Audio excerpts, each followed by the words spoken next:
Tonight's stories. $200 swing. $300K. Cooking clean. Emergency! Call the ambulance. Hello, everybody, and welcome back to the Comfort Level Podcast. I'm Maddie, and I'm here with Brando. Sam. SJ. With SJ. With SJ. Okay. SJ. Just hit the like and subscribe. Just for that. Okay, so I think we should just be honest with them in the beginning. Like, guys, directly behind Maddie's camera is the Nebraska-Iowa game. It's kind of the most important game that happens in this In history. Well, it's history right now. Unfortunately. History. Yeah. What have they been calling it online, SJ? What? Farmageddon. Farmageddon. This is nothing to be trifled SJ is with. a real farmhand. I'm a farmhand. I don't know about these two. Brandon never claimed to be, which is fine, but Sam sometimes is like, I'm a farmhand, aka a Nebraska supporter. Yeah. Go Big Red. I bleed red. The real. I bleed red too, but for different reasons, just because of my blood. We all bleed red. Yeah, that's why I bleed red. For the Huskers. When When Nebraska wins this game, Yes. No way. get the hell out of here. I'm going to the store. Hell, I might even go to the bar after this if they win this game. Let's go. I'm going to the store. Yeah. I'm getting some corn and I'm throwing it on the grill. Corn on the grill is so good. It's so I'm throwing it on the ground. So what happens if they lose? Let's talk about that, because this goes out. We don't even You want to don't speak need that to into speak existence. nothing. No. If it, because this goes out in a few weeks. Oh yeah, it's going to be done. So This is we're gonna be speaking over right with. now. Nebraska won. the Nebraska actually championship. won. Nebraska and they running away with Oh, it. Oh my god, dude. This shit is so actually embarrassing, dude. This shit is ass. This shit is ass. Bleed They're red. gonna This is going to win. be the greatest Cinderella story of all time. Go Big Red. This is not a game. Go Yeah. Big Red! Go Big Red! So Nebraska lost. Strong. She bleeds red. She bleeds red, but Nebraska Her just face lost. is kind of down. It was really entertaining to watch Nebraska while they were in the tournament. Yeah. So shout out to Nebraska. Shout out to Shout out. Nebraska. Unfortunately, Shout out we lost to Nebraska. Iowa. Yeah. Raise your hand if you've been putting off a dental cleaning or an annual checkup or honestly any kind of doctor's appointment. Yeah, my hand's up too. When something feels off, I usually doom scroll my symptoms and then self-diagnose and then spiral quietly to myself. Sound familiar? This year, we're doing things differently. We're finding doctors we love and booking appointments with ZocDoc. ZocDoc is a free app and website that helps you find and book high-quality in-network doctors so you can find someone you love. We're talking about booking in-network appointments with more than 150,000 providers across all 50 states. Whether you're looking for dermatology, dentistry, primary care, eye care, or one of the other 200 plus specialties offered on ZocDoc. Want to see your doctor in person? Great. Prefer a video visit? You can do that too. View thousands of verified patient reviews to give you a real sense of who your doctor is. When you're ready, you can see their real-time availability and click to book instantly. Appointments made through ZocDoc happen fast, typically within 24 to 72 hours of booking. You can even score same-day appointments. I use ZocDoc, and you should too. Stop putting off those doctor's appointments and go to ZocDoc.com/CLP to find and instantly book a doctor you love today. That's ZocDoc.com/CLP. ZocDoc.com/CLP. Thanks to our first sponsor, ZocDoc, for this message, and thanks to our listeners for supporting this podcast. Okay, so all of these stories are from r/Comfort Level Pod. Ooh. We're hearing from the comforters We today. have I'm excited. because we miss you guys. Mm-hmm. First one is, am I wrong for not giving my ex-wives $300,000? Ex-wives, plural? Bzz. Yep. Am I wrong? Am I wrong for not giving my ex-wives $300,000? Oh, yeah. Yeah. Oh. Am I wrong? Very good. No, you're not. That's a lot of money. For an That's a lot of ex-wife? money. Super. For an ex- Why do Wife? they need that money? You can have Plural. multiple? Plural. That's what I'm stuck on. You I'm have a stuck harem? It sounds like it. You have an ex-harem? Unless this is a court mandated half is fair, then. But if you're just giving it as a gift or asking you to borrow it, nah. We exes. Am I wrong for not giving my ex-wives $300,000? Backstory, I, 31 male, have been married twice. Military, it is what it is. I've taken accountability for all of my mistakes in my past marriages and admitted to all of my wrongdoings and actions. To note, I never cheated, but I wasn't the best husband. Think lack of gifts or signs of affection, time spent together, stuff like that. Through that time in my life, I was heavily focused on improving myself and prepping for the future, then enjoying the now and taking care of what I had. I always joked that I would do more stuff once I was rich, and coincidentally, I'm now pretty well off. Upper half six figures yearly with no debt, well off. I say this not to brag, but to bring context into the situation. My first wife, let's call her Lisa, 30 female, was my high school sweetheart at 15, married at 18 after I joined the military. We were married for 6 years and honestly grew apart after she refused to grow as a person and just wanted to sit around the house. She wanted to take care of the house, cook, clean, etc. But I also did my fair share once I got home from work. I didn't need her to work or contribute to the house. I just wanted her to go to school or something to better herself for the future. During this time, she got pregnant, but sadly lost her baby due to stress and sexual assault past, which caused some health complications, and we were told that it was unlikely she would conceive again or carry to term if she did. I got stationed close to home and I bought her a car and us a house in hopes that this would spark some motivation and get her to start working towards the future. Years went by and things just drug along. I got promoted a few times, got 2 degrees, and continued planning for the future. After 6 years, I was done and we separated on amicable terms. I allowed her to stay in the house for a year while I paid the mortgage and rented an apartment until I sold the house and I moved states. That was the last major interaction we had for nearly 8 years. I met my second wife, let's call her Sarah, 34 female, shortly after my divorce was final, and we dated for a year before getting married. She was in the military and I had recently gotten out. We got married about 6 months before COVID hit. She still had to work due to military orders, and I kind of sat around the house like a bum, but I contributed with housework and financially because I had a decent amount of savings. Due to the lockdown and me being constantly on the go from age 18 to 26, I was tired and I took advantage of this time to relax. She found it unfair that I wasn't doing anything, but I didn't see an issue with it because I had done my part and was contributing physically and financially. This, on top of the COVID restrictions, stopped us from going out, caused some strain on the relationship. I could admit I also caused some issues because she was big on family and I wasn't, so she found it rude that I didn't engage much with her family on FaceTime and such, but it's not a big deal to me. She was also always buying me gifts, but she was heavily in debt when we met, which I paid off, $20,000. I would tell her to save her money and plan for the future, but she refused. She got deployed out of the country for a year, and during this time, I moved across the country to live near my best friend. We talked and FaceTimed, text, called, etc. the entire time she was gone. We even talked about how to work on our relationship when she got back. I thought everything was going to be okay. As she prepared to return, I packed up my apartment and moved back to her duty station.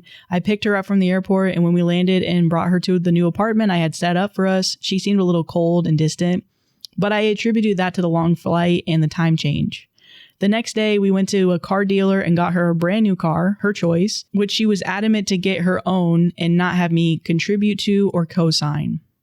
At this time, I had a job which required me to travel the country and work on different projects for weeks at a time. I was in the middle of a project when she returned, so I had to leave a few days after and finish up the project. I left, worked through my birthday, and finished the project early in order to return to her ASAP. While on an 8-hour drive back to her, I called to tell her I would be home soon. She told me she didn't want me to come home and was there somewhere else I could go before hanging up on me. She sent me a 3-page text essentially saying she didn't want to be together anymore and that she made this decision before she even left for deployment. I was honestly numb and heartbroken. I had to sit with it for another 7-hour drive. 10 out of 10 do not recommend. Got home and tried to talk, but she refused, and I just slept on the couch for a few days before my boss put me on a 3-month project that would take me away from the house, and I left. A few months went by, she stayed strong in her position, and I returned to pack my things, and I left back across the country to stay at my parents' house. She called me an asshole because I refused to file for divorce, but said I would sign the papers if she did. Eventually she filed, and I signed as promised. After a year, it was final, and that was that. She reached out a few times asking for money because she was having a hard time and I refused. She's terrible with money, something I helped her manage before. These requests have since stopped, and I haven't heard from her in 3 years. here's the situation. So that was all backstory. Oh my god! Wow. Okay. He's a talker. He's a talker. He just wants to be thorough. Okay. Okay. Can appreciate that. He wants you to know. Okay, we know. My mom had some health issues recently and required surgery. I'm self-employed now and I took some time off to go home. I'm from a city of roughly 100,000 people, so not small, but not too big. In the area of the city we live in, it's easy to run into someone you know if you go to a Target, grocery store, etc. Well, while I was in town, I ran into Lisa at the gas station of all places. I think that's the first wife. Okay. I was just about to The first ex. We exchanged pleasantries and she introduced me to her husband. I recognized him as someone I went to high school with. Lisa and my mom also had a good relationship, so when she asked what I was doing in town, I told her about the surgery. I don't know why, but I also mentioned that I just bought my parents a new house because it was one floor and I was helping them move in. She made a joke saying something like, "Ballin', huh?" And I just laughed. We walked out about the same time and Lisa's husband noticed the car I was getting into, which was a Urus. He's a big car guy and asked me tons of questions about the car. After about 10 minutes, we parted ways and I thought that was the end of it. The next day, I get a long message from Lisa. And at first, I had no idea who it was. I've had the same number for nearly 15 years and I didn't have her saved. After figuring out who it was, I was completely floored by her request. Essentially, she requested $200K so her and her husband could do IVF treatments and get a surrogate to carry their baby. She blames me for not being able to have the baby because of the stress from our relationship caused her to lose the baby. She also blamed me for keeping all the money from selling the house, which she could have used to jumpstart her life after the divorce, but she signed away her rights to the property and never paid one mortgage payment. I'm an honest person and I immediately said no, that wasn't going to happen. She pushed and said I was doing well in life and I could afford it, which is true, but that's not my problem. Lisa was not happy with this at all and cursed me out, claiming she would get me to do it one way or another. I ignored it and moved on until a few days later when Sarah, second ex, texted me with an equally ridiculous request. Sarah requested I pay her car and credit cards off $100,000. Oh! Claiming she got the car in debt because we split and she didn't have my income to supplement her living standard. I haven't logged in Instagram for years, but my account is still active. Apparently, Lisa found posts that Sarah liked on my Instagram and contacted her. They both feel as if I owe them because my position in life was formed during my time with them, that I'm obligated to provide something to them since I am in a better place in life than they are. They have both been blowing up my phone, and I've even been contacted by a few of their family members saying it would be the right thing to do. Once my mom got out of the hospital, I told her about this and she laughed for 5 minutes straight, which was not good after an abdominal surgery, but it was good to see her laugh. After talking with my mom, she said there was no way in hell I should give either one any money. I'm just dumbfounded by the audacity of them requesting this. Wow, this is way longer than I expected, but this was a lot off my chest. Am I missing something or do they have a valid point to their request? And then there's an update. The mom asked for 100,000 too. Yeah, I think it's really weird that after you are not legally tied with this person anymore, just because you happen to be doing well, they think that they deserve money from you. I don't think if they were doing well in their lives compared to you and you were to ask for a certain amount of money that they would even consider that request. Mm-hmm. I think it's ridiculous. Yeah, this is insane to me. I don't even know how you get bold enough to ask, hey, I need $200,000. You're doing well in life. I was just wondering if I could, just have some $200,000 from you. Not even a loan, actually, either. It's just a give gift. It to me. Mm-hmm. Yeah. Just a gift. Just write that check, make it payable to me. Something slight, That's crazy. And the second wife, she was saying that essentially she can't make the car payment because she doesn't have enough money to sustain that level of living, I guess. Yeah, that she was with him. So they got a divorce, right? Yeah. They could have negotiated spousal support. If that was really a thing, it could have been negotiated or at least discussed. So you went through an entire divorce and you didn't fight for spousal support? Right. Or any of that? Well, wasn't she in the story? She was more well off, right? At first? I thought he was always supporting. No, both I don't think wives. she was well off. She was a big spender. She was a big spender. But she was always in debt. Bad with money. Because he wasn't working in the second one, but he had money. Yeah, he had money saved up. Yeah. This feels like one of those real short stories. It does feel like a real short story. A what? The real shorts, when you're scrolling on TikTok and there's this hour-long ad, but it's It'd be like some random plot line. It's like, she doesn't know I'm actually the richest man in alive. the world. Oh, But then they just start treating him like crap. They're like, you suck. I'm breaking up with you. You're a horrible person. Yeah, I You're not hate good. you. I'll kill you. And they're like, she has Jesus no Christ. idea. Over the top. She has no idea I have the most money in the world.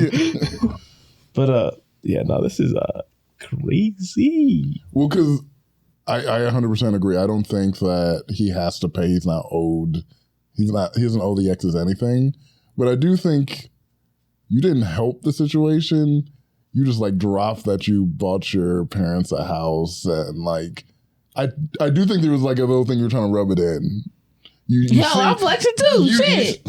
And I get, I'm like, I think that's a natural human thing. When you see your ex, she's with a new man, and you're like, a little bit of like, you see what you missed out? A little bit of that. I feel like that was probably going into the conversation. I feel like also though when you're like catching up with people, sometimes like you just really talk about like the first thing that is happening in your life, and if that's something he did recently. I don't know. I just feel like really wealthy people do not talk about their money like that. To someone that like I had like a past relationship with, I might potentially.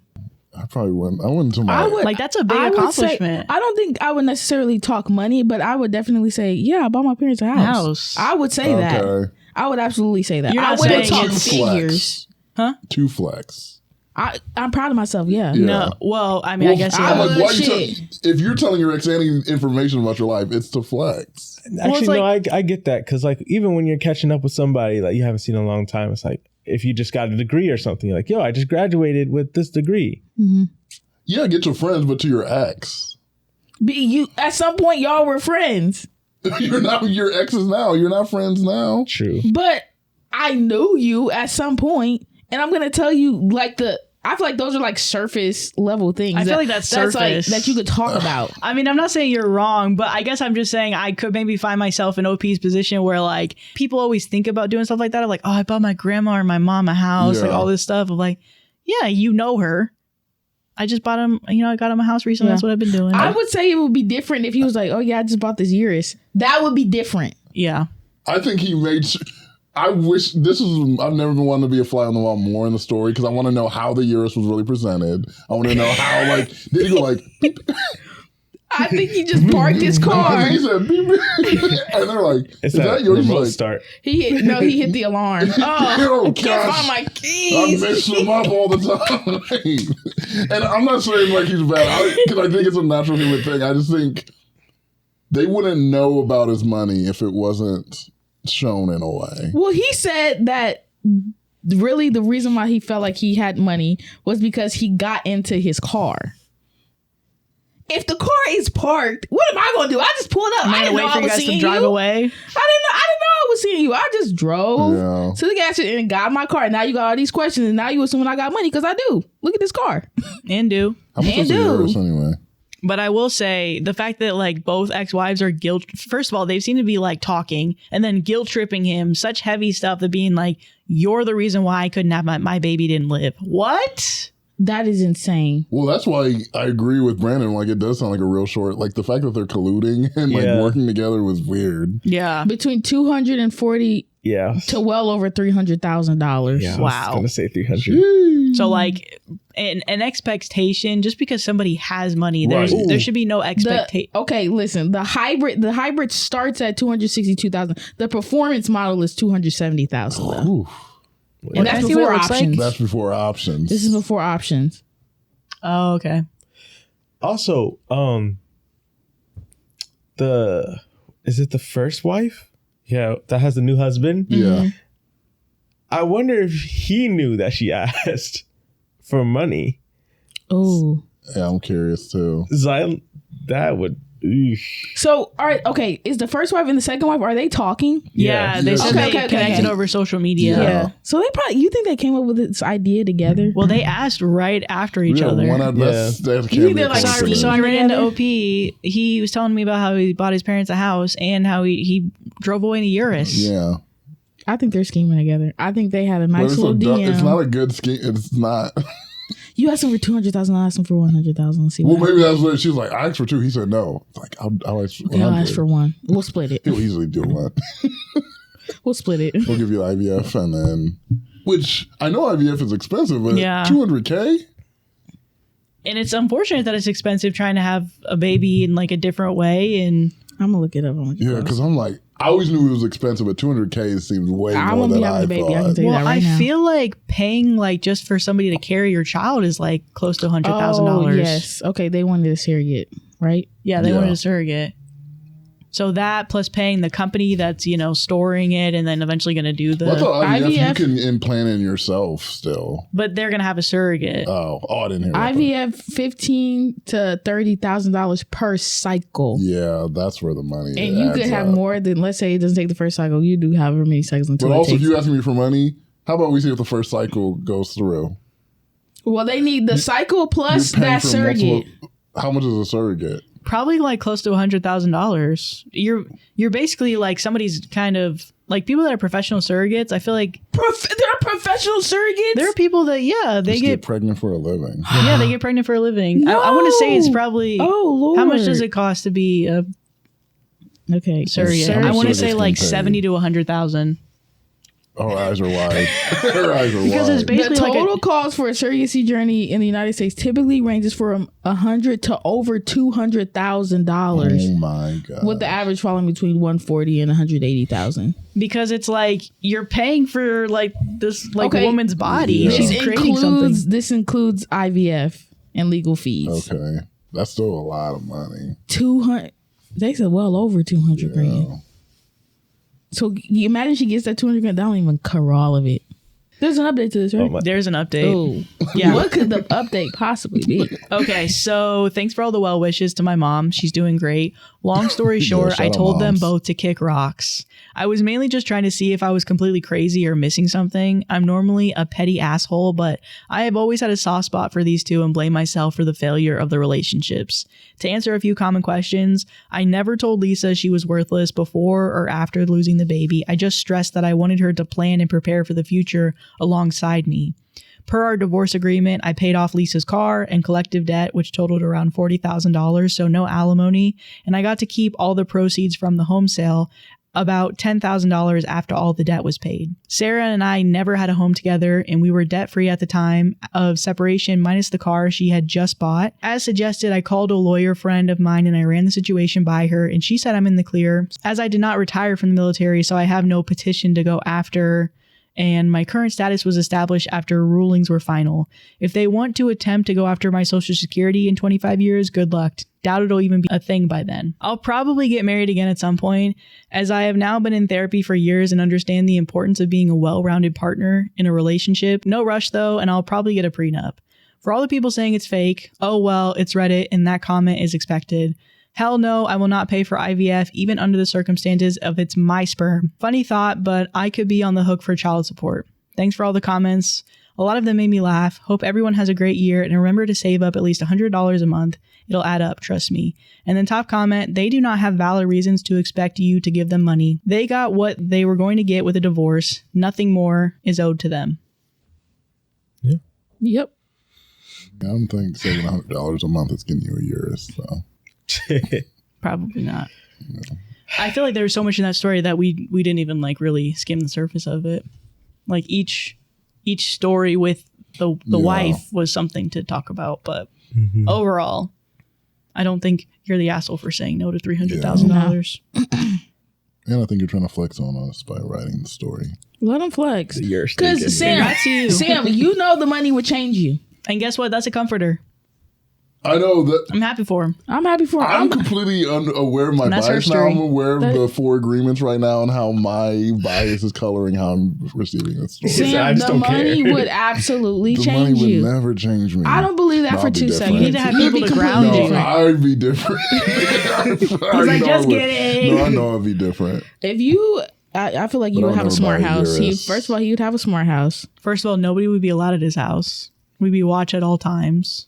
No, y'all come The through. toilet would talk to you and be But like, you would be monitored. Like, things would be monitored. he's like in the security room, Yeah. like, Don't touch that. so why'd you look in the fridge? My house will say, don't touch that. I don't have to say Okay. that. Right. No. Right. He's like, Right. hey. Know your limits. In the past, meal prepping would take me hours. After a long day, I wouldn't even get to eat until it was way too late. But with Green Chef, I don't need to shop for ingredients. They show up at my doorstep with everything I need to make a quick and delicious meal. Green Chef delivers real food and recipes that make healthy eating sustainable.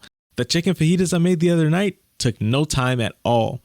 And it was so good with leftovers for days. Meals come pre-portioned and ready within minutes. And if you want guidance beyond the plate, they include free unlimited 101 nutrition coaching that helps you stay on track. Green Chef is the only certified clean meal kit tested by the Clean Label Project and the most sustainable meal kit with 20% less food waste and 100% offset delivery emissions. And they really do value that no food waste. The ingredients I got for my chicken fajitas was the perfect amount, and I use every single ingredient in all of the seasonings. I use Green Chef, and you should too. Head to greenchef.com/50CLP and use code 50CLP to get 50% off your first month, then 20% off for 2 months. That's code 50CLP at greenchef.com/50CLP. Thanks to our sponsor, Green Chef. So the story is, am I the asshole for deleting and wanting no contact with my sister-in-law after she gifted us every diaper size, a $200 swing, and got everything for a onesie making station for our baby shower? And got everything for a onesie oh my God. You got Sorry, it, so girl. long. No, It's such take a your long time. No, you got it. Take your time. All right, ready? Come on, baby. You got it. And got everything and got everything for a onesie making station for our baby shower.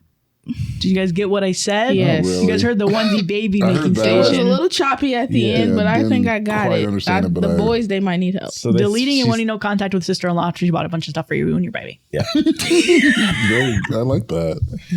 Spark notes. Spark Notes. That's the That story. was hilarious. Bye-bye. From this title, you're the asshole. Yeah. So I'm not gonna get rage baited again. You know how sensitive I am. Am I the asshole for deleting and wanting no contact with my sister-in-law after she gifted us every diaper size, a $200 swing, and got everything for a onesie making station for our baby shower? I, 24 female, and my husband, 23 male, had a baby in October last year. The birth was as traumatic as the whole pregnancy. Dang. From the beginning, I felt something was wrong, and this being our first baby, I worried more than I probably should have, but because I have PCOS, we never thought I could get pregnant anyway, and we were preparing to never have kids of our own.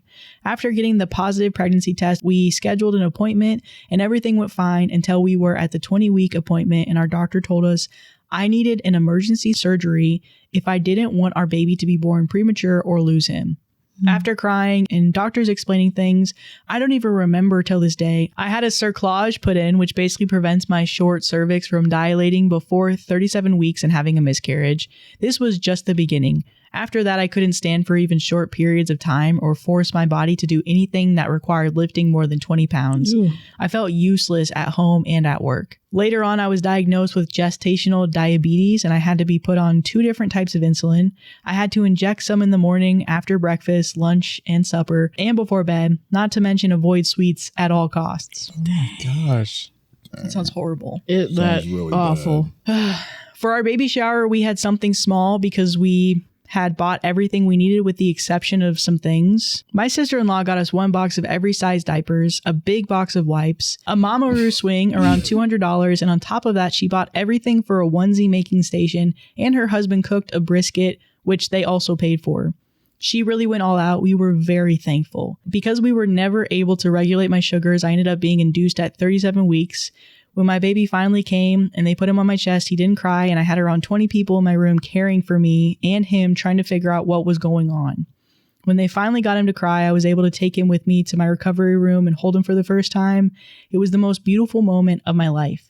When feeding time came around, nurses checked his sugars, and his sugars were very low. They told me to feed him again, and they would check his sugars again in an hour. After they left, my husband gets up from his chair and says, "I'll be right back."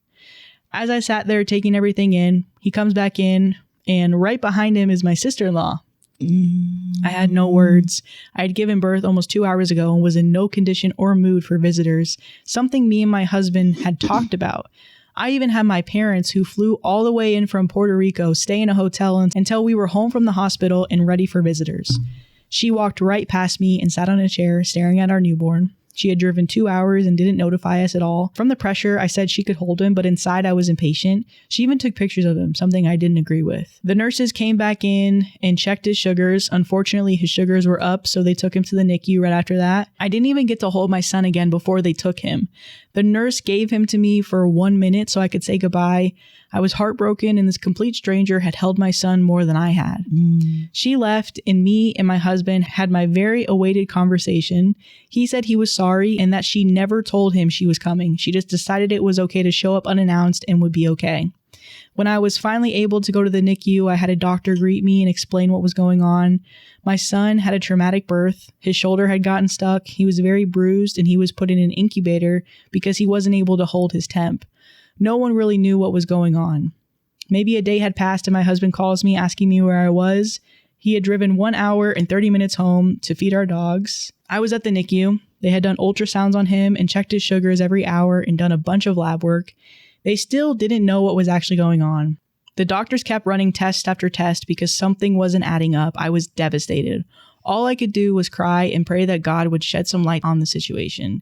When my husband comes in, he's a little quiet, so I ask him if everything was okay, and he says, my sister's here. I tried to argue. I wanted to stay with my son, but he convinced me saying I couldn't be at the NICU all day and night and that I needed someone to talk to. I agreed. I went to my room. I still hadn't even showered or brushed my teeth or hair. My priorities in that moment were my son and his well-being. She came in, and to my surprise, she had brought her husband and her 4 children.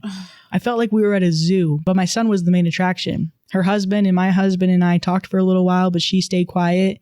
It was obvious she didn't care about me or my husband. She wanted us to offer to take them to the NICU to see him, but I was not going to offer something I wasn't comfortable with. Plus, the NICU is for babies who are sick. Babies that need 24/7 attention to get better, and 8 people in that small room was not in my mind at the moment, specifically with them wanting to hold him. After 15 minutes, they left, and after a few hours, she deleted my husband, her brother, from Snapchat. She was just being petty. My husband reached out to her, but didn't get a response. A few days had passed and we had gotten some information about my son. He was no longer in an incubator, but he was on IV fluids and sodium because he couldn't keep anything down. They did more ultrasounds, x-rays, and a CT scan. They had found a little vein on his brain that could bleed out and could harm him. His platelets were down. This helps clot the blood. So this was even more terrifying than not knowing what was going on. Also, his spleen and kidneys were enlarged and were pressing his intestines, making him throw up. No news from my sister-in-law until maybe day 4. She had sent my husband a long-ass paragraph that summarized in, "You guys were disrespectful, and I just wanted to be there for you guys because no one was there for me." That's when I learned about postpartum rage. After a week and 2 of the most amazing NICU nurses, my son was able to come home with us, and my parents were able to hold their first grandchild. I was a very strict mom, though. I had hand sanitizer in every room. I specifically requested that they wouldn't kiss my baby anywhere. I didn't want him to get the smallest of sicknesses and end up in the emergency room. Fast forward to now, she didn't call my husband on his birthday and has been ignoring us since. I received my baby shower photos just recently and I decided to send the one she was in, but I got no response. She posted on Facebook 40 minutes later, so I unfriended her on social platforms and I just kept her number for emergencies. So am I the asshole? No. I understand the sister-in-law trying to be there. She said that she was trying to be there because no one was there for her during her pregnancy and I'm guessing delivery. But I think being there means something different for everybody. Like if you truly wanted to be there, she should have just asked and be like, "Hey, like, what can I do to help you? What do you need? What do you need? Yeah. Like, what can I do for you during this time?" And I think especially being a brand new mom that's freshly postpartum, like you have a child that's medically complicated, you're already going through a ton of shit emotionally with your hormones, you know, just having delivered a child, your child is sick and you don't really know what's going on. You're just there's just like so much shit that you're going through right now that it can be hard to wrap your head around. And then you add on top of that, this dynamic with, you know, your sister-in-law who came it's just crossing so many boundaries, came uninvited, held your son more than you did, but and you just delivered a child. Like, on top of that, bringing more people into an area where your child is already sick and they're bringing their children, which, you know, kids, they're sicky. Like, they're kind of gross little things right now. Yeah, they're gross little things. So I think sister-in-law was well-intentioned. I think that she really was trying to be a supporting figure. I think she was trying to show her love, but I just think she did it in a way that was misguided and a little bit more selfish. Yeah, I really wish she would have communicated this, because even as she was in the room with OP and her husband both times, it was kind of like, oh, I'm just going to be silent. I'm going to just stare at the baby so you can kind of get what maybe you think I'm wanting from this interaction. Mm-hmm. At least that's what OP was saying. I wish that she would have been like, can I hold the baby? 1. And 2, well, first of all, like you guys were saying, what do you need? Second of all, hey, can I come to the hospital? Like asking if you can come. But now that you're here, communicate what you want and don't let me have to like assume while I'm exhausted. And then, the second time, just stare, just not engaging in anything but purely what you want. Like, even though it might not have been an answer that you wanted, if you were to ask to see the baby, it wouldn't be like the silent treatment that you were not only giving while you were there, but then giving while you left, and then send a message of like, you guys were disrespectful. How are we disrespectful to you? Yeah. What did we do that was disrespectful? Is there any way that you engaged with us that you could argue was what did we do? Right. I think we could say the same thing to you. You coming without asking is pretty disrespectful. Mm-hmm. A second time, bringing your family, like, did you ask about the health of the baby? If you know the baby's in the NICU, why are you bringing your entire family? Why aren't you waiting until we're out of the hospital to check on the status of not only the baby, but the mother? Like, all this stuff. Mm-hmm. That's why I was confused, because the sister-in-law being a mother herself and not having someone to be there, you think you would understand what OP's going through to not put more on her when she's dealing with so many things happening right after the pregnancy. So it is so selfish. I can't even think about me being the one to hold someone else's baby before they do. She did hold him before, but she held the baby longer than OP was able to hold the baby. I'm like, come on. That's so weird to me. And then to be like just passive aggressive and just like sitting in the hospital when they're in the NICU. The only thing I'm asking is like, what do you need? I'm not asking about anything about me getting to see the baby or hold the baby. I'm like, that's not. Yeah. I need to make sure you're okay, and like, how can I help you? Because that'll best support the baby. It's just weird to me. It's like really off. It's hard for me to like even see the good intentions from the sister-in-law because I feel like it's so weird the action she's taking. Yeah. Because those actions. Buying stuff, that's good. But the other actions they don't say, I'm here to help you with the baby. They're just saying, I want to see the baby. Yeah, where you buying stuff eventually with the expectation that you would be very close with the baby. Yeah. You get to like spend time with the baby for as long as you want. Because I do understand like how OP and her husband are now in kind of a tough position, because it's like, you've done so much for us. We're very grateful for all that you've given. Probably like $1,000 of stuff, like, which is, I don't know, with the diapers are expensive, all this stuff. $50 a box. Hell no, that's a little bit too much. Maybe like $600 worth of stuff, but a lot of stuff, hundreds of dollars worth of items. Hundreds. And so it's hard for me now. You know it's hard for me to say no to you, and you're like my husband's sister. But you're putting us in a really weird position, and it's you're like expecting stuff from us when, if anything, like what Sam is saying, maybe we should be around a community that wants to, help us instead of expect like, okay, well, now let me see the baby for as long as I want to see the baby. Maybe a community that's like, let me help you and give to you. It's a transaction. What I don't understand, what I don't understand is I don't understand how people like expect to have this great relationship with a child, and then somehow they figure that they get to bypass the relationship with the parents. I don't know how that happens. It doesn't happen. It's impossible. I think also, sister-in-law could be using gifts as like a way, as a manipulation tool. Like buying her access. Yeah, you buy your access. Because I've had that happen to our family before. Like someone's like bought gifts with the intent of like getting more access. And got mad when it didn't play out that way. We're like, oh yeah, like you didn't have to. Thank you. Thanks. Give Loved my it. gift back. Actually, there's a lot of things I would ask back from your family. Because that's exactly Maybe what I my was time. doing. No, Yeah, my time back. that's what I was doing. I mean, it wasn't you, but did the shoe fit for you? Wait. Why are you saying that? I'm not saying it. I take it no, you back. said No, it that. wasn't me. Yeah, so top comment, not the asshole. You had no obligation to take them to the NICU when they visited, and she decided she didn't want contact anymore.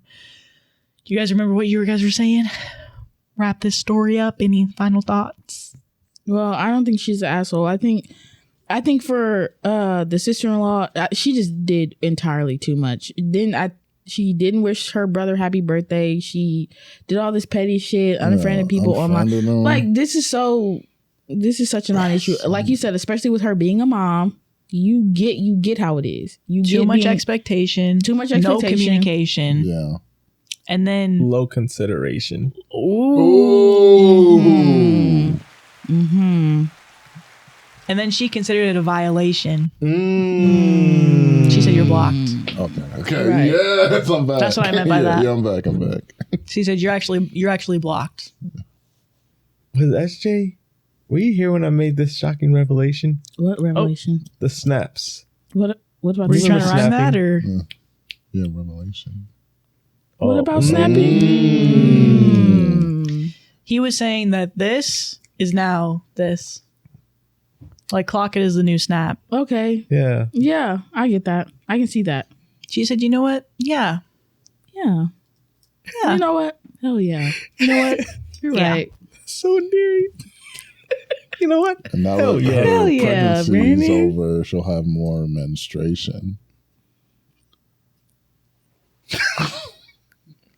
You literally sucks. So were you just thinking over there for that time period while they were talking? that up the entire time. You were just thinking that whole I time just then? wanted Or? to be a part of it. So. That's why he couldn't say anything. Like, he was too busy cooking that shit up. Support for today's episode comes from Square, the business platform that helps sellers become neighborhood favorites. Whether you're gearing up for a busy season or just trying to keep up with everyday demand, Square keeps your business running smoothly, from payments and POS to online orders, inventory, staff, and more, all in one place, so you can focus on your customers, not your to-do list. Ready to grow or streamline how you run things? Square is offering listeners up to $200 off Square hardware when you sign up at square.com/go/CLP.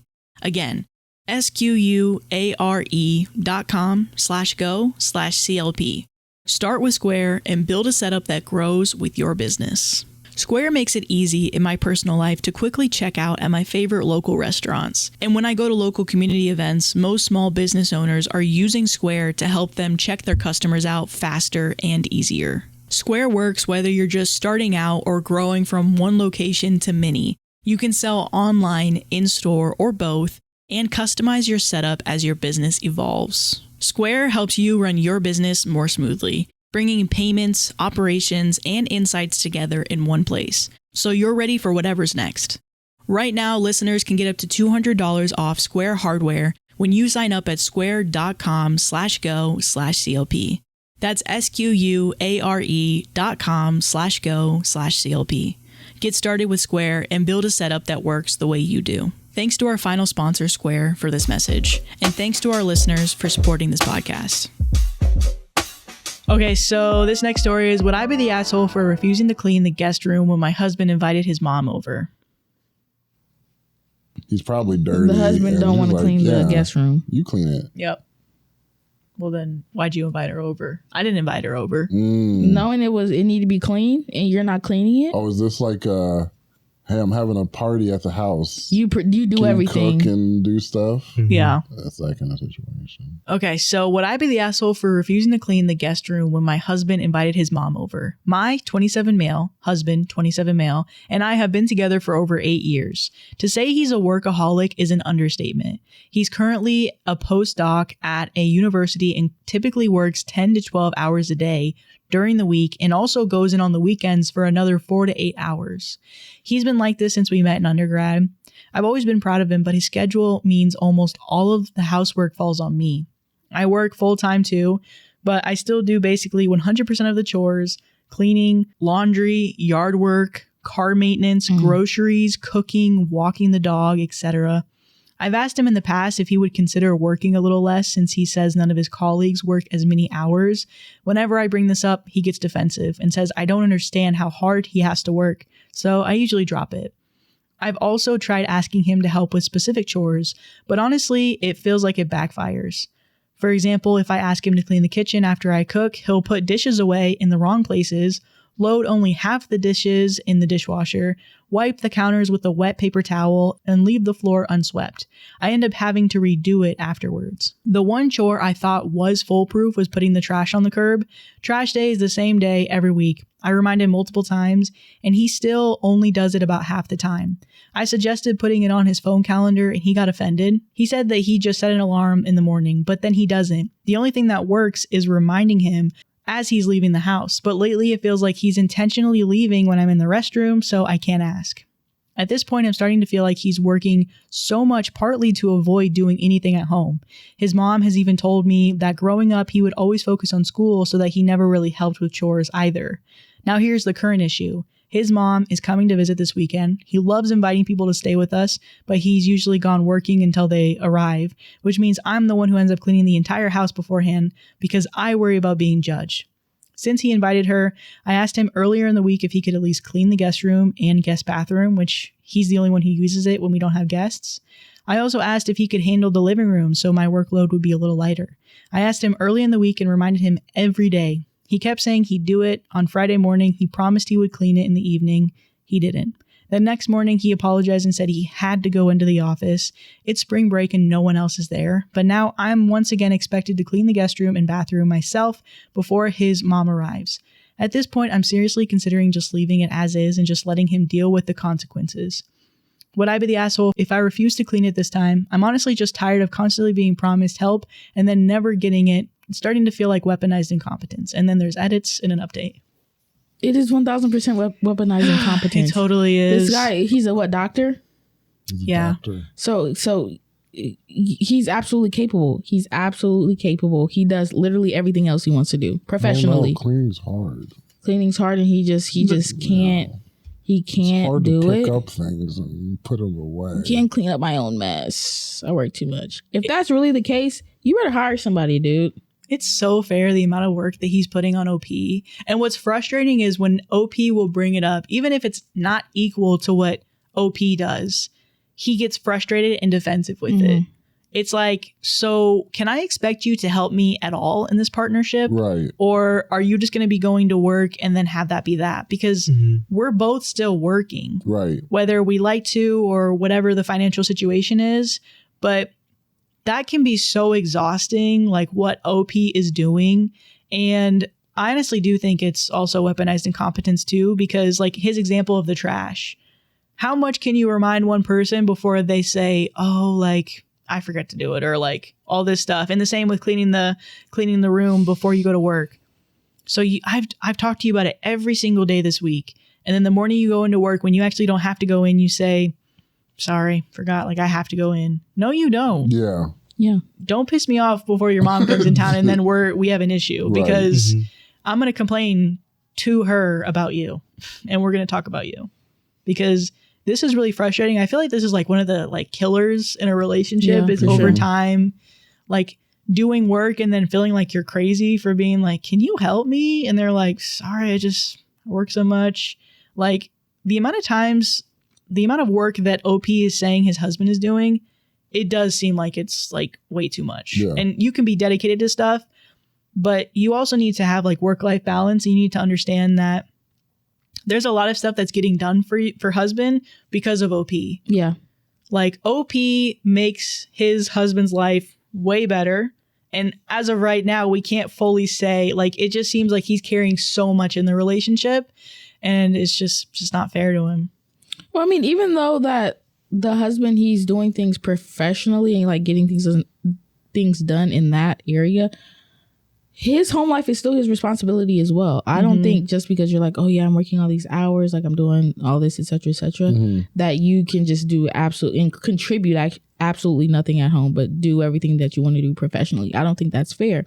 I think that I would do what OP did, and I'm not cleaning it. I'm really not cleaning it. I think it's gonna get to a point where you actually don't do what you regularly do to get your point across. I mean, if we gotta live dirty, then I guess we gotta live dirty for a minute. Yeah. Because I don't want to keep reminding I'm not your mom. I don't want to keep reminding an adult. There's no reason why I should have to. So we're just gonna sit in this until you decide you want to stop being dirty. Yeah. Because my big question would have been, what does it look like when I'm not here? You know? I mean, if there was a chance that you were living alone before, now that if I'm out the picture, how does it look? And what's crazy is I think that a lot of these situations or circumstances that are like this, I feel like the person that isn't doing any of like the heavy lifting, if they were living by themselves, it probably would be getting done. Like, I don't think like they would be living in absolute squalor. I don't believe that. I believe that they would actually clean, do the things that they need to do around the house. But because he's been spoiled and has gotten accustomed to that life of, oh yeah, I really don't have to do it. I don't really have to clean. Like, I know my husband's going to do it. He's not going to do it. Yeah. So the thing that you just described, SJ, is actually something that I've seen before. You've seen it in real life. I've seen it in real life. Okay. Yeah. Where somebody is very much like they don't do a lot of that stuff for themselves. But then I've seen where they moved out and their house is more taken care of. They just live by themselves. Right. Their house is more taken care of than they've ever been when they lived with their previous situation. And it was pretty, it made me angry when I saw it. Because it makes you realize, oh, so you do have the capacity. So you do know how to take the trash and put it in the trash bag. You see why it's called the trash bag? Yeah. Maybe take that piece of trash and put it in the trash bag. That's because crazy. At their house, the trash goes in the trash bag, not on the counter. Sorry. Anyway, I've seen it myself. Yeah. She's seen it herself. Yeah. Seen it with their own eyes. Yeah, when they know they don't have anybody to do it for them, obviously they're going to do it because who wants to live in squalor? Yeah. I get what you're saying. When nobody's around, it gets done. It gets done somehow. Somehow it gets done. They don't need the nagging. They don't need the repeated asking. Somehow it just gets done. Do you ever wonder if those type of people are just better off alone? Like living alone. Maybe they could have a companion, but not to be with somebody. No, I think they just need to find somebody that likes to cook and clean. They're out there. They are out there. They're out there. They need somebody who is a for sure mother figure, father figure, some parental figure. They need someone to take care of them. And there are people out there that like to that like to take care of people. Yeah. They really are. They need to find that person. Yeah. But to a certain extent, because I'm like, I know there's people out there who are like, oh yeah, I'll cook and that's my bag. As long as you financially take care of it, it's fine. My problem with this story is I get annoyed because I don't think chores have to be equal. I think you just do it with where they feel equitable to the couple. Right. And that looks different to other people. Yeah. Right. OP was saying, take out the trash.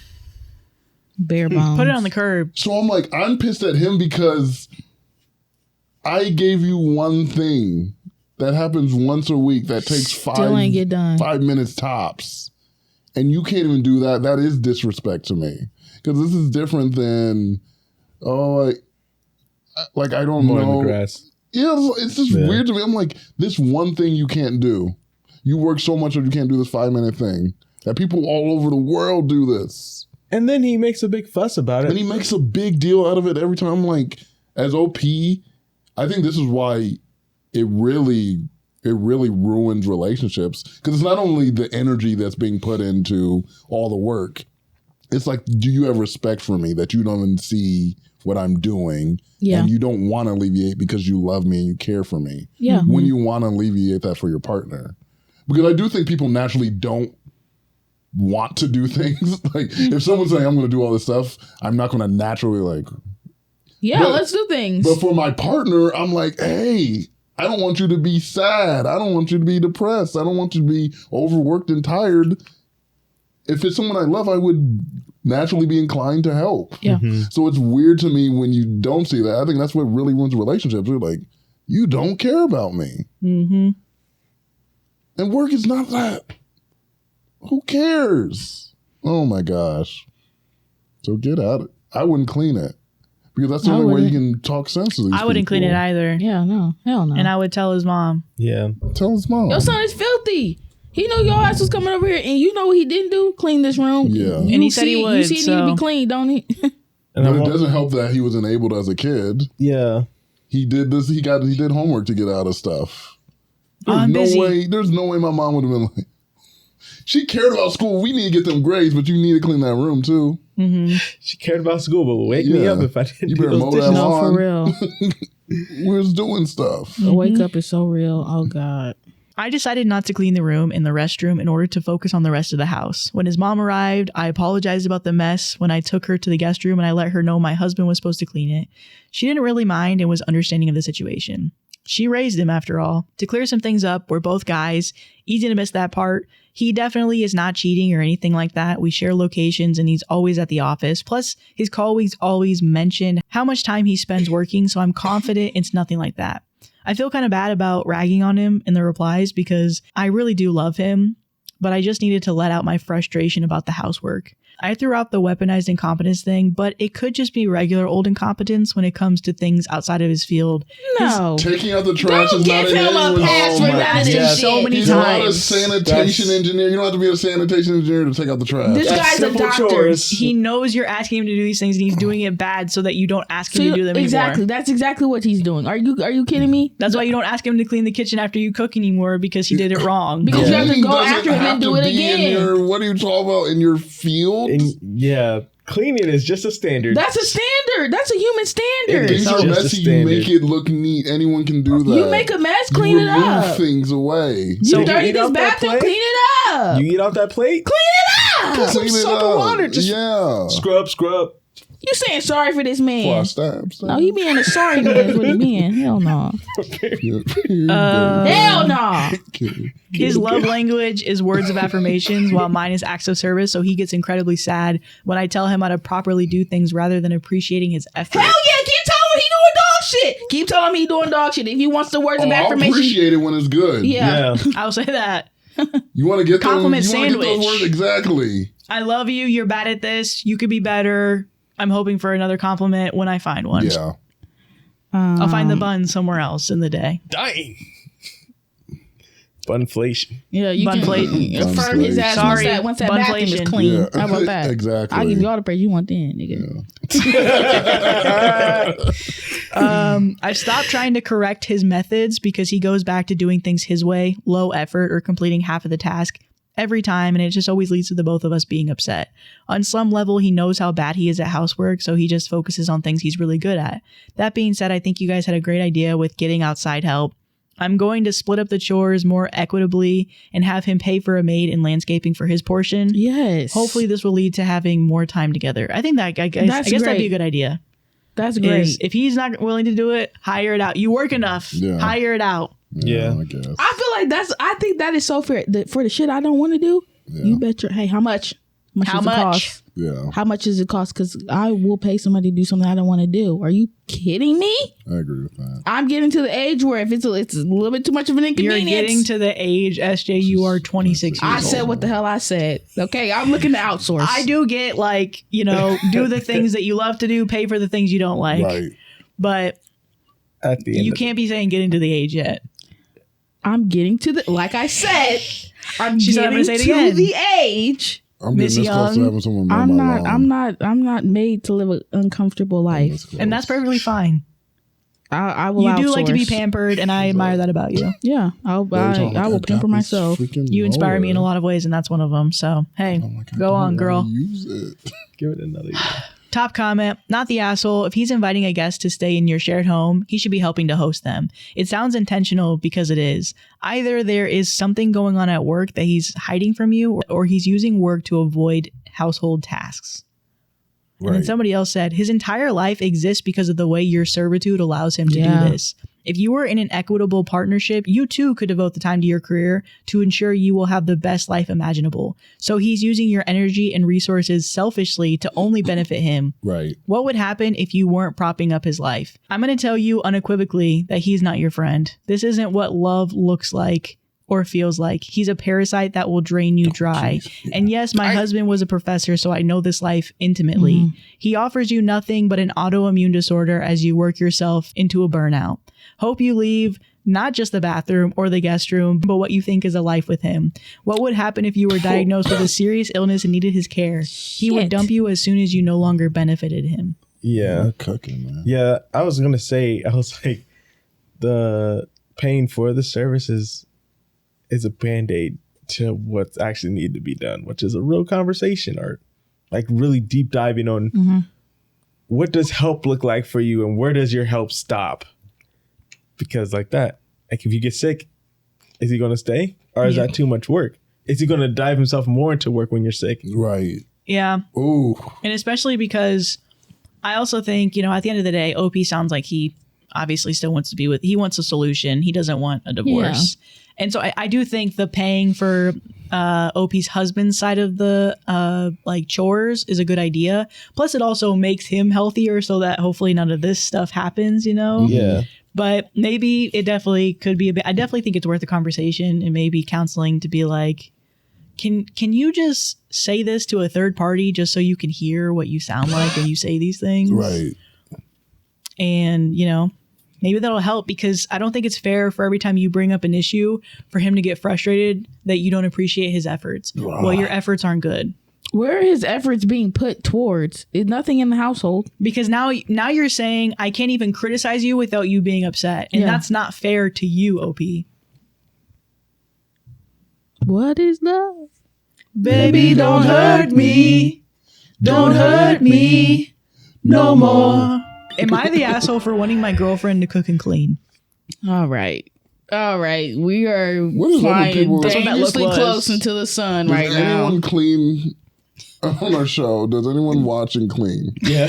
Surely are you guys watching? Are you guys cook and clean? Well, people be commenting like, I watch you guys while I'm cleaning. Can we get Dorinda's broom in the chat if you cook and clean, guys? Okay, so am I the asshole for wanting my girlfriend to cook and clean? Me, 32 female, and my girlfriend, 33 female, have been on and off for almost 14 years now. Whoa. We've had several ups and downs over the years, but have been pretty steady for the last 7 years. Okay. She has an 8-year-old son. Fast forward to the last 3+ years. I recently started a company making pretty good money. She was working at a call center and we paid the bills together. Neither of us really like to cook or clean. And I don't really believe in the entire women is a homemaker, man is the breadwinner, for obvious reasons. So we would usually do our best at keeping our place in decent shape. Well, I started to pay someone to come clean the apartment because both of us were working and didn't really like to clean. About 10 months ago, she lost her job, meaning I've been having to pay the bills all by myself. Now that I have been paying all the bills, including gas in her car, taking care of our child, etc., my feelings have changed a bit about who should be keeping the place clean and cooking. If I'm paying all the bills while she stays at home all day and has no responsibilities, why shouldn't she keep the house clean and cook for us instead of me paying for someone to come do it? You want the homemaker? You got abandoned. I own my own company. No, you can't even say this.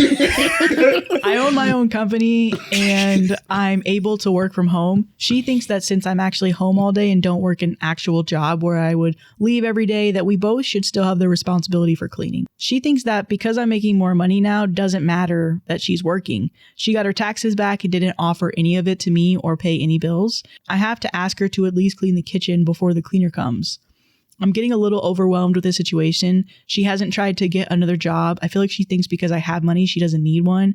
And honestly, I wouldn't care if she was actually contributing in some way.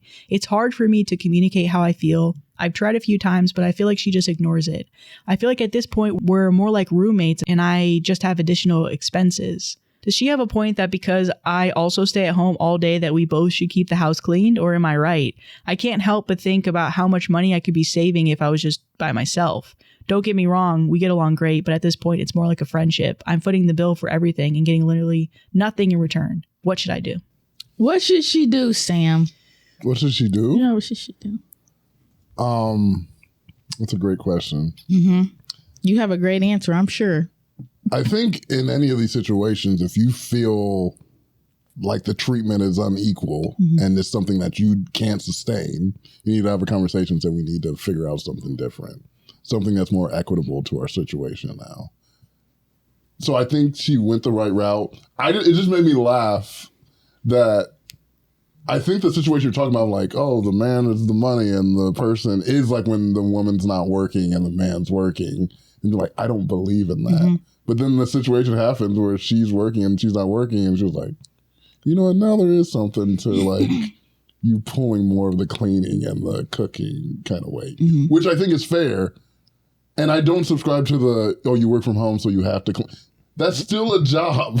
Like, people think working from home means you're like, I can work and I can do all the things. I'm saying, like, no, you still have to focus on a thing. You might be able to do more than you would going into an office, but I still got to work. And this is my business. So it all falls on me. I think you are more than within your right to be like, hey, you're not working anymore. And you're not looking for anything. You're not looking for another job. It's not like you're like have effort other way. So what else do you got to do than to clean and cook? I think that's fair to contribute. And you not wanting to do that does make me feel type of way. You're not offering to help in any way. You get money from your taxes and you're not offering anything, and I'm taking care of us. And I love that she said our son, even though it's her biological, the partner's biological son. You're saying our son, I'm taking care of our son, and you feel like nothing needs to be shared between us, or you need to do anything. I get, like, this does feel like now I'm like your sugar mama or something. That's not ideal. I agree with Sam. I think I feel So like let me just wrap it up. That was thorough. I thought it was really thorough. I feel like this is like adjacent to the last story too. Like, it's like kind of the same problem. But I will say, I think OP should definitely look into just, is this the only situation that's happening? Because OP said, I would be so much more well off if I was alone.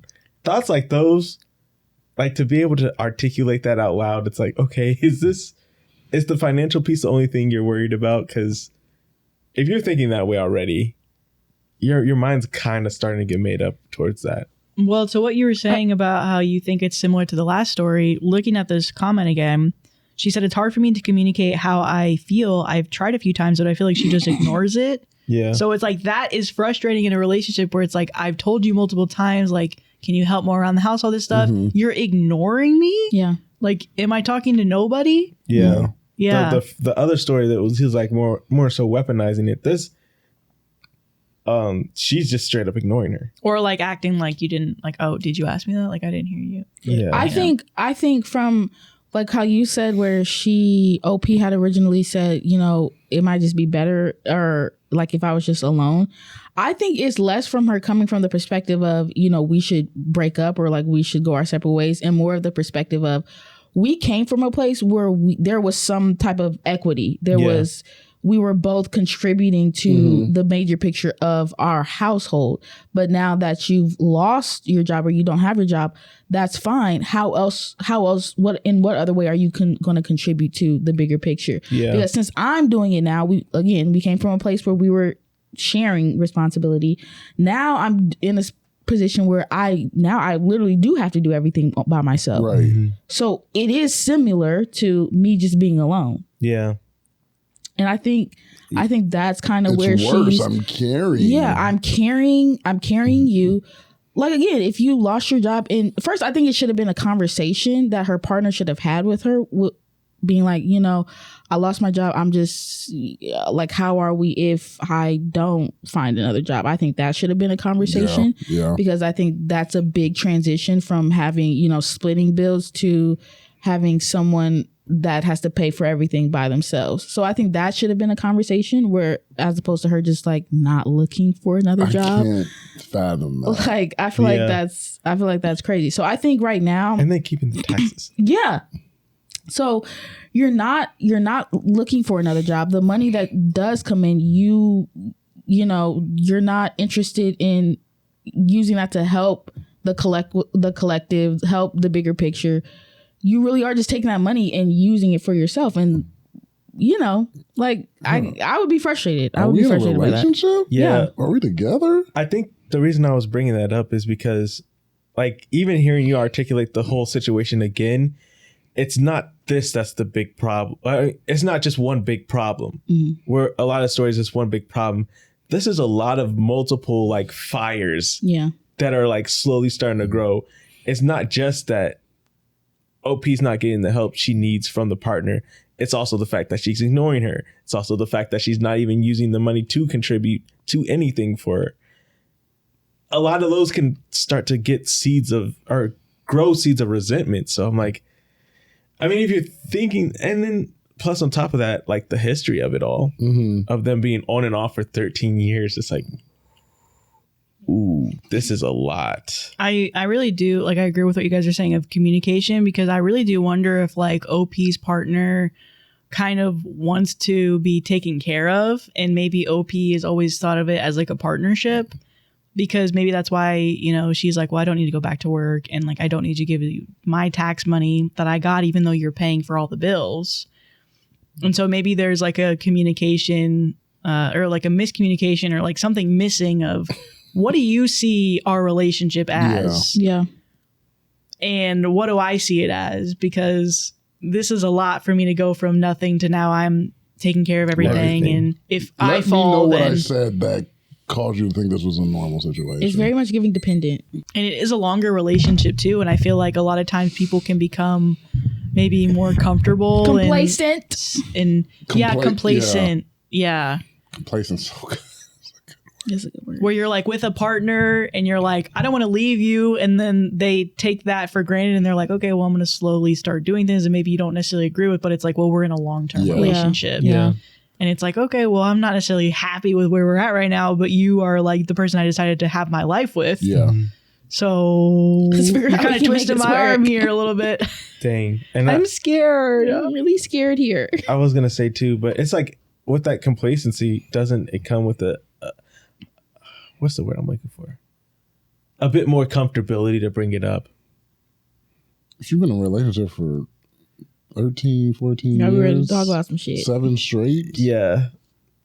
I would think like you would have like at least enough to. That's not a good relationship. You can't talk to. Yeah. She but does say she struggles with communication. OP did say that. So at the same time too, also, it's like patterns. You kind of notice it after a while. So, and we're only getting this is the 10,000 foot view, but it's like, yeah, if you start to notice it.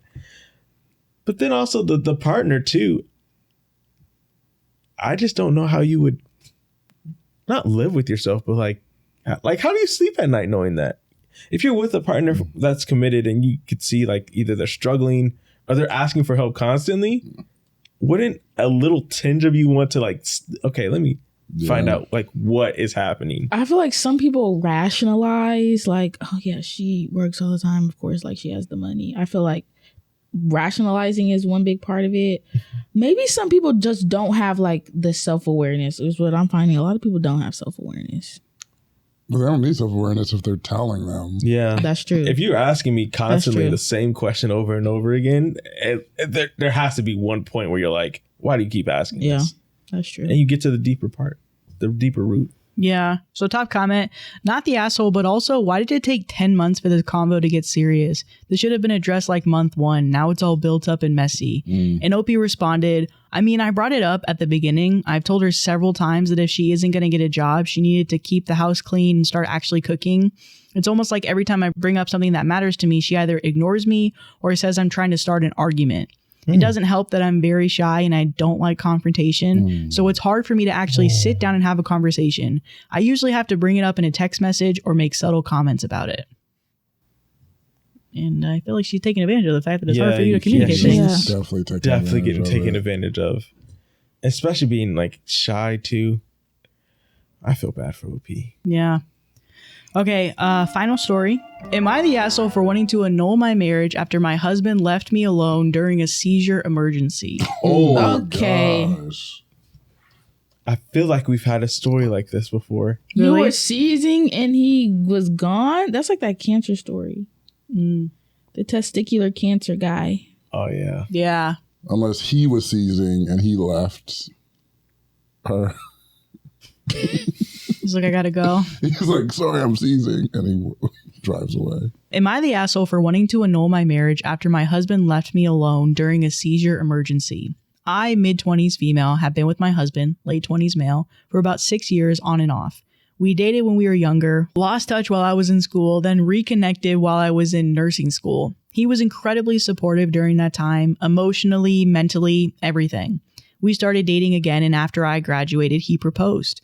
We got married not long after. Things started going downhill recently. He got suspended from his job during an investigation that honestly felt targeted. His boss didn't like him and seemed to be looking for a reason to fire him. During that time, I started having stress-induced seizures. I've been in and out of the hospital, and it's been one of the scariest experiences of my life. For context, I have focal aware seizures. They usually last around 30 seconds and feel like the most intense panic attack imaginable. Like pure dread and terror compressed into a half a minute. I often get an aura beforehand, so I know when one is coming. Sometimes they escalate into bigger seizures. At the same time, my husband was trying to fight his wrongful termination and look for a new job, but things were moving slowly. My work hours were getting cut, his income stopped, and we started racking up credit card debt. So stress was high for the both of us. I recently joined a therapy group to help cope. My husband would usually drop me off, run errands, and pick me up. A few days ago during group, I started feeling really off and I texted him to come get me and take me to the ER. I could feel a bigger seizure coming, but I didn't explicitly say that because I wanted him focused on driving. On the way there, he brought up that I needed to call my mom so she could come sit with me because he had a lawyer-related doctor's appointment he needed to go to. I told him to just call and explain it was an emergency. Instead, he called my mom and got frustrated when she said he might need to stay with her. He literally said, "Why? It's not like she's doing anything. I have stuff to do, and all this with you is starting to piss me off." I'm sorry. Can you To do go with your over that? wife? Yeah. Who's going to the ER for a seizure? Like, I was honestly shocked. I already struggle with asking for help, and those seizures have forced me to rely on people more than I ever have. Hearing that in that moment when I was terrified and felt a seizure coming broke something in me. When we went to the ER, I told him to drop me off at the front. I assumed he was going to park and come in. He never came. I barely made it through the ER doors before collapsing into a seizure. I don't remember everything, but I know I was in a postictal state afterwards, unable to speak or really move. The staff had to cut my clothes off and put me on a gurney. I couldn't advocate for myself at all, and my husband was nowhere. He didn't come in, he didn't stay, he left and he went to his appointment. My mom and sister eventually showed up hours later, thank God. By then I had regained some ability to communicate, but it could have been so much worse. To make it even worse, he later told my mom that he did come in. I never saw him. If he did briefly show up, he didn't stay, and he definitely wasn't there when I needed him the most. This isn't the first issue we've had, but this feels like the final straw. Am I the asshole if I decide to annul the marriage over this? You get that marriage annulled immediately. Those are like strict things to get annulled. It's like a certain amount of Time, I time. thought. I thought it was like Because I looked it up months. too. I was looking up the difference between annul and I divorce. thought you couldn't consummate the relationship. No, I thought it was like a certain amount of time, like a time frame you can get a marriage annulled. When you get a divorce, it's past that time. Kim got her marriage annulled from old boy. I remember that. Who? From, basketball player. Humphreys? I don't Chris know. Humphreys. Yeah. Okay, so 'Cause they were annulment. like an hours, like 24, 90 some hours. Yeah. It was like hours, wasn't it? Yeah. So, yeah, it applies to fraud or misrepresentation, lack of consent, bigamy, one spouse was already married, incest or prohibited degree of relationship, impotence or inability to consummate the marriage, Okay, I knew that was. or duration, religious context. Can be So it's not time based. duration can be obtained only within a limited time after the marriage. Oh, okay. So that's one of the ways you can get annulled. But yeah, this is horrible.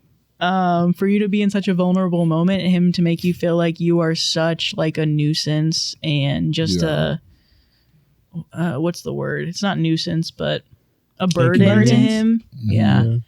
That's horrible to be coming from your husband, someone who's supposed to be, you guys are supposed to be each other's ride or die and protect each other. Right.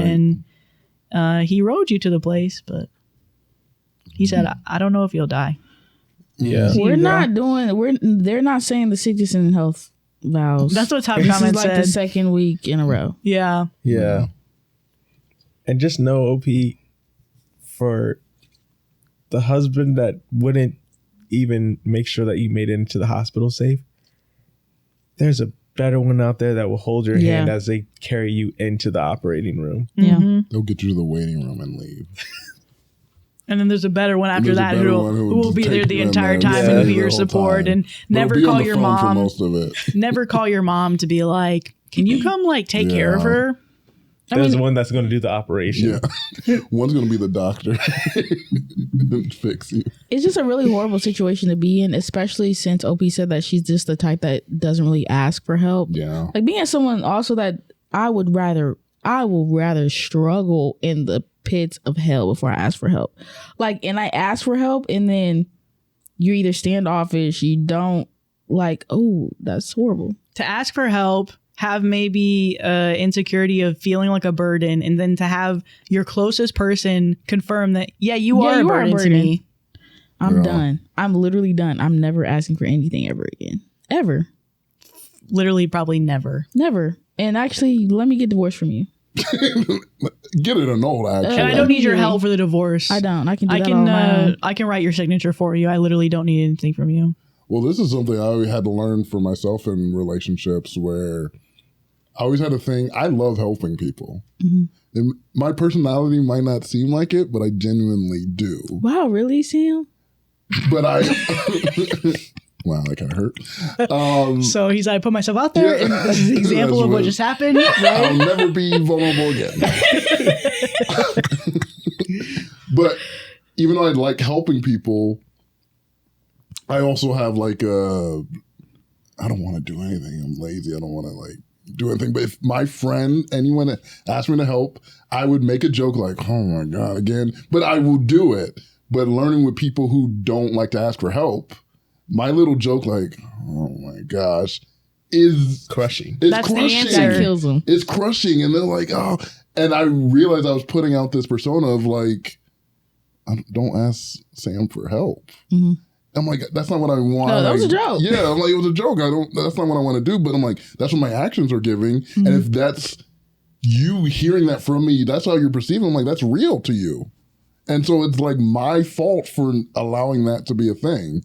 So I had to be like, stop letting that be your default thing. Mm-hmm.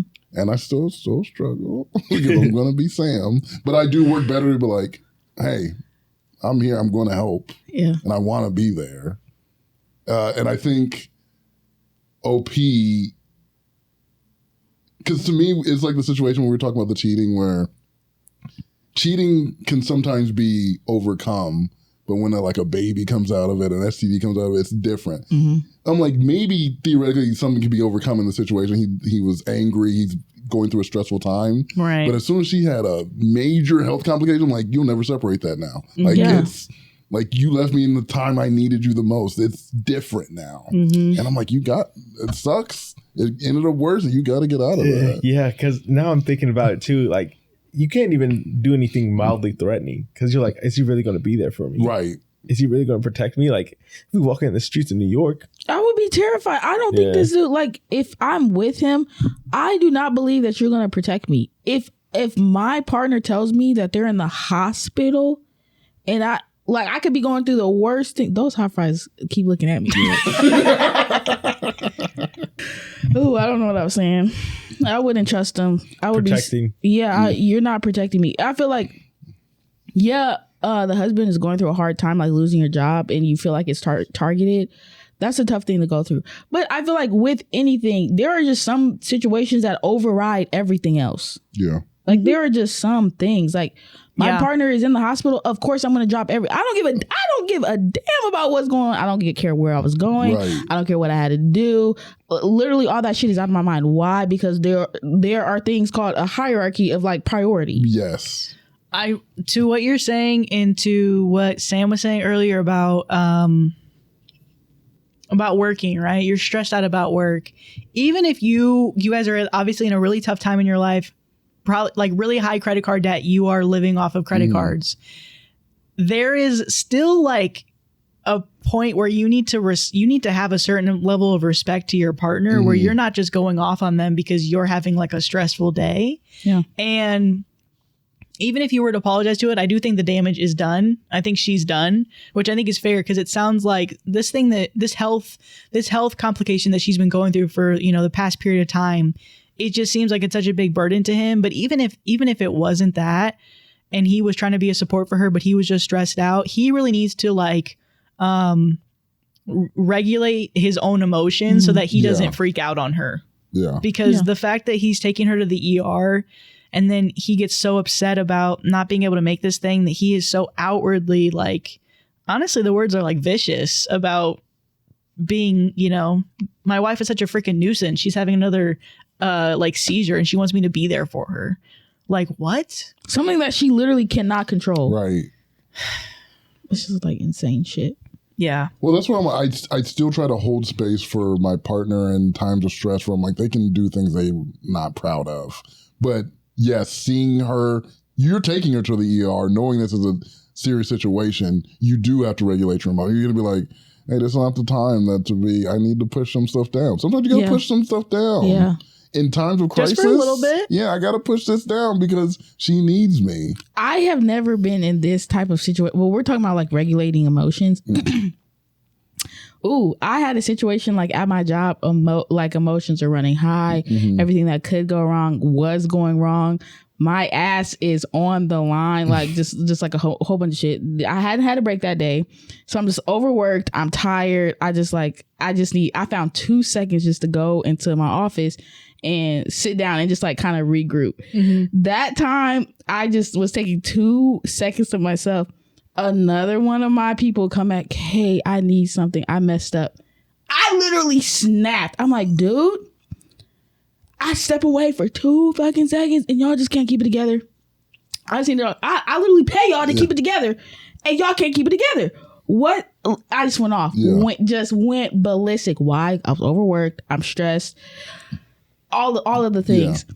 After I was done spewing this like stressed out speech to this dude, you literally get it out and you're like, oh my God.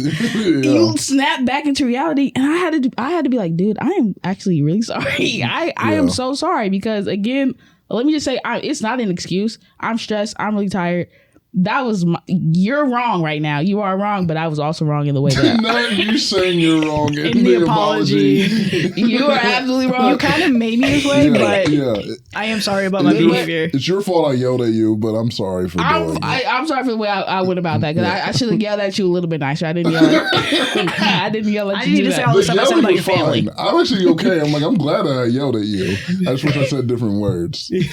I really wished I used different words, but luckily this guy, he was like, no, you're right, like, and he made me feel even worse the way he's like down. No, like I get it, like I totally did the wrong thing and like it was my fault, and now I feel even worse. I'm like, no, dude, no, like you're that type of person that say that people will apologize to you after you did them wrong. I'm like, man, I can't get out of my face. I'm still mad. I'm sorry about that though, dude. Like, but sometimes close the door on the way out. You throw him out the window. Sorry, get out of here. Close that door when you're out of here. But yeah, I am sorry. But sometimes you do, like, it takes a lot to regulate your emotions. It is a very, very, very hard thing to do. Yeah. But sometimes you do just need to apologize. Exactly. Have your little moment where you just went off the Richter scale. You need to reel it back in quick though. Quick. That's the thing. Quick, fast, and in a hurry. You say that thing to her, and then you're like, I'm sorry. I know you're going through this. Then I'm carrying you into the hospital. Literally. And I'm like doing everything I can. I'm so sorry I said that. I'm going above and beyond. Yeah. Because I have to. Not leaving and letting me sit in that. And then I wonder if he lied to her mom. I wonder if he I was feel like actually he there. He did. I don't think he was He had there. to have. What did you make a cameo while she was unconscious and then leave? Yeah, I was in the back. Good to see you. When she wakes up, can you tell her I was here? I'm gonna fuck with you. Oh, you're good. You're good. You know, the No, she nurses are cool. like No, that. she cool. She do this. She do this. Are you crazy? Yeah, she do this. That's her thing. Yeah. But leave him, OP. You need to drop this No, bed. absolutely get it low. So top comment, did you recite the vows through sickness and in health? If so, I think you have your answer. He's showing you already that vow isn't the one he meant till death do you part. Why wait for more instances of this? Yeah, he'll do it again Yeah. Yeah. in a different scenario. He 1000% will. Because stress is always going to be there. Mm-hmm. Like, even when you get a job, there's always going to be something that causes stress. That's a good point. I guess you're seeing him under intense stress. You're Yeah. seeing how he would react. Right. And do you want this to continue in the future? He's a because flight guy. you might need somebody to be more attentive to you. And is this what you want in a partner when you need someone like that? All right, we gotta go, Picking up the guys. carpet. Scratch them toes, man. Scrunch them, apparently. I'm like, oh. All right, we'll see you guys. Bye.